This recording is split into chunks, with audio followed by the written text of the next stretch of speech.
This next unit is going to be about gender roles in music, and we are going to talk about some of the famous female composers that, despite the prejudice and difficult situations and social area that they had to navigate, they were able to become part of the Western culture. So, let's get started. A female perspective, because Jane Austen was a female author. So not only are we getting the time period, but we're also kind of getting the educated, successful female's perspective. And it comes through with her writing, because even in just the chapter, it's kind of got a cynical quality, and perhaps you would even say that she seems subversively to say, like, there's so much more to women than just the pursuit of men. So that's kind of the goal of that excerpt. The Jane Austen's Pride and Prejudice is meant to lay the ground on what was expected of women at that time. Playing piano and musical skills were soft, feminine accomplishments, and by playing the piano, they were participating in an important part of Victorian courtship. Basically, a girl could sit at the piano and sing a sentimental song or even a hymn to gentlemen callers, and this way she was interacting with them, but wasn't being untoward. She wasn't being immoral. She was doing something completely socially respectable, but in a way, interacting with them, maybe catching someone's eye, and I guess, for lack of a better term, this was kind of the flirting that she was allowed to do. So the piano was also a symbol of morality and respectability, so that's another important thing that women would probably want to be a champion of. So this was an expected type of education they would have. You would come from a good family, and ideally you'd spend some years learning the piano and learning how to sing. Interestingly enough, Grover Cleveland, the president of the era, said something kind of funny. He said, "In many a humble home throughout our land, the piano has gathered about it the most sacred and tender association." By that he is talking about marriage. Furthermore, he says, "With its music, each daughter touched the heart of her future husband." So, yeah, it's kind of all about pursuing a man by most of these accounts. Another one of the readings was by George Upton, and this one was called Women in Music. And this is meant to demonstrate the turn of the century idea that women could not be successful composers. Now, I hope you found this reading pretty problematic because it's very sexist. And basically in this he says music is about heightened emotions, and why aren't women better composers? Because surely they're the sex with more emotions, they're the more emotional of the two genders, so why are they bad at composing? Well, he says that actresses express their own nature when they act, but then they can't effectively direct because they don't have enough distance from that. So music is supposed to have these hard laws, and you need to have this traditional application of these hard laws. It has to be like a math, and that this suits the more obdurate and stern qualities of a man. He's basically just saying women don't have the temperament and they don't have the intellect in order to put the pieces together that composition requires. So it's kind of an interesting perspective, to say the least. So what are the important takeaways I want you guys to get from these readings? Essentially that people thought women didn't have the right temperament to compose, that basically their brains didn't work in the quite right way. They were too emotional and they didn't have that same sort of hard understanding of the sciences and maths, and that's similar to composition because there's all these rules and it's just not something that they can do, and they have to be more stern like a man in order to compose. Another thing was that music was never really intended as a skill or, more importantly, a profession for women. They were never expected to go into it. It was just a means to attract and entertain suitors. I'm not going to go over the Burkholder, the Tick, or the Frisch because, honestly, they're just historical background and you need to know it, but there's not a lot of hard concepts or unpacking to do with that. So if you have any questions, email me, but largely I think you should get what those were getting. Let's talk about our first composer. So this is Fanny Mendelssohn, and it's a picture of her with her brother, Felix Mendelssohn. Now, you've all probably heard about Felix. He was a prominent romantic composer. So he had this older sister named Fanny who was just as talented as him, if not probably more. She composed over 460 pieces, and she had music lessons because of her family's high standing. She studied with her mother, who had studied with a student of Bach's, so you can kind of trace back that important lineage, and in a way she has that pedigree, or rather she could be part of the canon we're talking about. In 1809, the family moved to Berlin, where Fanny started studying piano with Ludwig Berger. And at the age of 11, she took piano lessons with Marie Bigot in Paris, and she started writing compositions and studying theory. The thing was, she was an astonishing virtuoso, and by that we mean she was absolutely incredible at playing the piano and much better than her brother. And this led to this dubious compliment that she played like a man. Because of her enormous talent, it seemed really obvious that Fanny Mendelssohn was going to go on and become a virtuoso, but actually her father kind of thwarted her career. He pushed Felix, his son, to go into composition, but he told Fanny that music is likely to become a profession for Felix, while it is only an ornament for you and it may never form the core of your life. So she kind of had to dedicate herself to something else. These ended up being Sonntagmusiken, which basically means Sunday music, and these were these little kind of concerts her mom would put on starting in 1823. Now, she did this for both of her children to kind of be showcased in the musical salon of the family's home, and this was to develop their talents as children. There was even a small orchestra, and kind of the entire cultural elite of Berlin would visit them these afternoons. There were famous contemporaries there like Wolfgang Goethe and Heine and Niccolo Paganini and Liszt and kind of the Schumanns. It was cool. So, while she is doing these little concerts in her home, she forms a choir, she performs large-scale works there, and in addition to chamber music, she composes orchestral works, choir works, cantatas, and she conducted them herself. Luckily enough, in 1829, she marries a court painter called Wilhelm Hensel, and he was considerably more liberal than her father and brother, so that's lucky. Because effectively, as her husband, he kind of owned her in this time period, and he let her do what she wanted to do. Very atypical for the period, he didn't demand her to stop composing, and actually emphatically supported her musical ambitions. She also had her mother and the poet Goethe encouraging her, so Fanny kept writing. Many scholars think that there are plenty of pieces that have been falsely attributed to Felix and that were actually written by Fanny. This is kind of an interesting thing, and for an exercise, I would love to play part of a Felix song and part of a Fanny song so you can hear how similar in sophistication they are. But for time's sake, we're just going to listen to one excerpt by Fanny that I think is just gorgeous.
So in sum, Fanny Mendelssohn is a good example of someone who probably could have gone a lot farther if her father and other people had given her a chance, and she kind of got overshadowed by her brother. But she still managed to produce quite a bit that was good, and yeah, she did what she could, and thank God for her husband letting her continue to compose. The second composer we're going to talk about is Clara Wieck Schumann. Now, you probably hear that name and think of Robert Schumann, but actually she was the one who was on the music scene first, and she brought Robert into piano playing. When Robert was 18, he was studying law, and he overheard a young Clara, who was only 8 years old, playing the piano, and he was so moved by that he was inspired, and he gave up law and became a musician and a composer.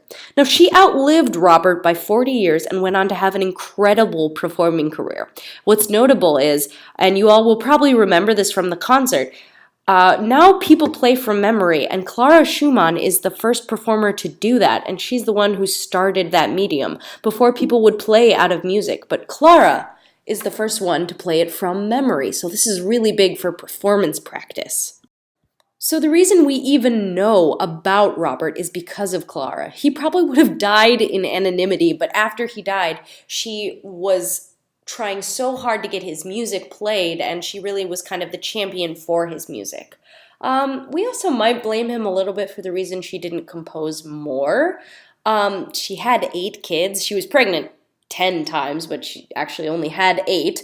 And Robert was mentally ill. He even tried to commit suicide by jumping into the Rhine. So she kind of had her hands full with their relationship. But regardless, she's actually the slightly more successful of the 2 spouses. So this is really fascinating. So now that history has been written, we kind of talk about Robert Schumann, and she's the afterthought, but in factuality, she's probably the one who has more right to being in the Western canon. Let's listen to an example of her music now.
Our final composer is Amy Beach. Now, she is a well-known American composer who was a bit more modern than Clara Schumann or Fanny Mendelssohn. She was mostly a romantic composer, although it should be noted that she went for some atonal pieces later on in her career. And by atonal, we mean less hummable, a little more like Copland's early style, maybe a bit avant-garde. But anyway, largely she wrote tonal works, and she was basically a piano prodigy who was just insanely passionate about music. At just 4 years old, she was already composing, and it's said that if she wasn't near a piano, she would start trying to write things in her head. So she just really was fascinated by this. And like Fanny Mendelssohn, she had to deal a lot with the stigma of performing as a woman. But she really didn't let it slow her down. She was giving public recitals at 7 and already receiving great reviews and good acclaim.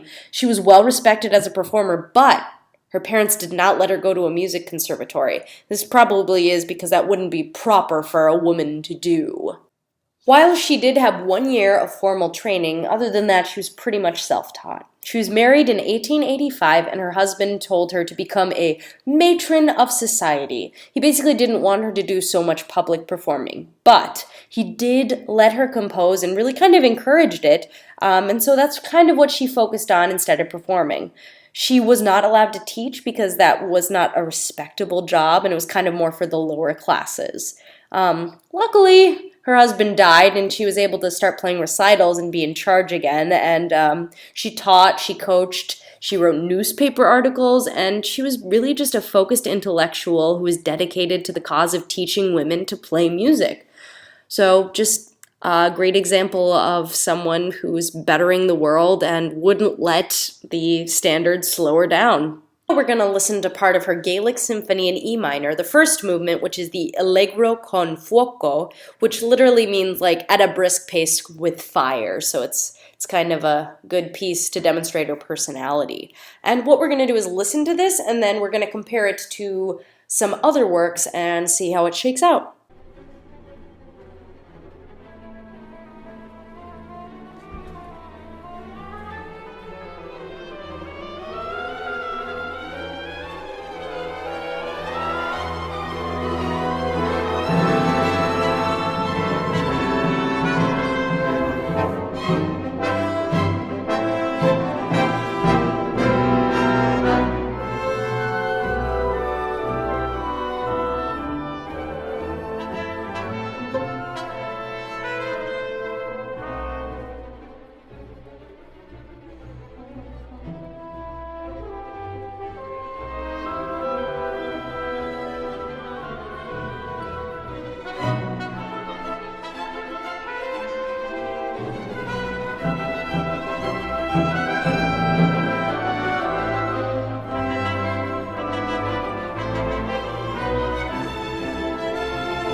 A little background on the Gaelic Symphony. It was the first symphony composed and published by a female American composer, and it was really well received.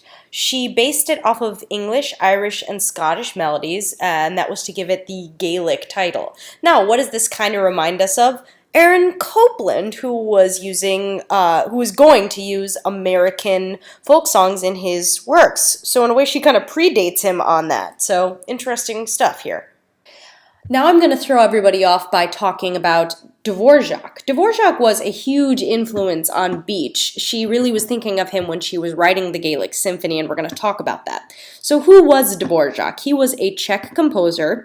You might have heard of the Czech Republic or Czechoslovakia. It's a small country that's kind of changed in border and name. But for now, we're just talking about this tiny country that he came from. And Dvorak was famous for creating the uniquely Czech sound. And how he did this was he would go into these rural countries, and I always get this picture of him like climbing up into the mountains on a donkey. Regardless, he was this guy he'd record and he would write down all of these little folk melodies that he was hearing the peasants and villagers sing, and he would incorporate it in his music. So he was into kind of creating a Czech sound by going to its roots that way.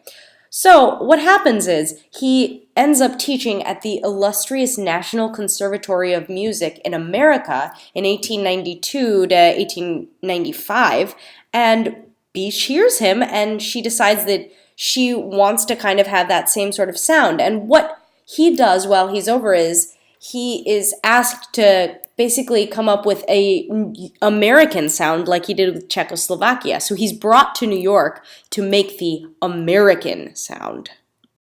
Now please go listen to Dvorak's New World Symphony because it's totally worth your time.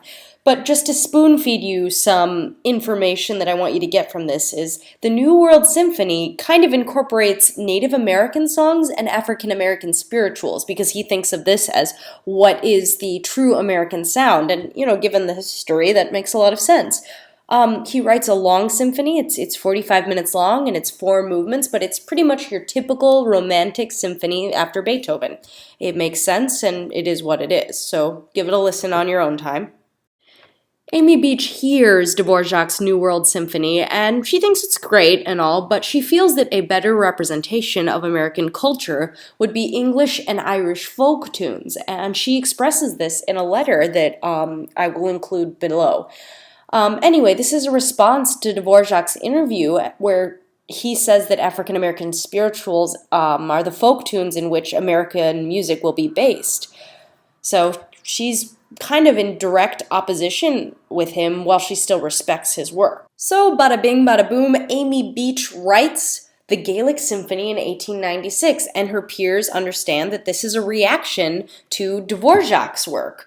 It's similar in its structure, but it's different enough that it's not a ripoff at all. And the broad point, if simplistic, is that Amy Beach is seen by peers as perfectly capable of responding to Dvorak.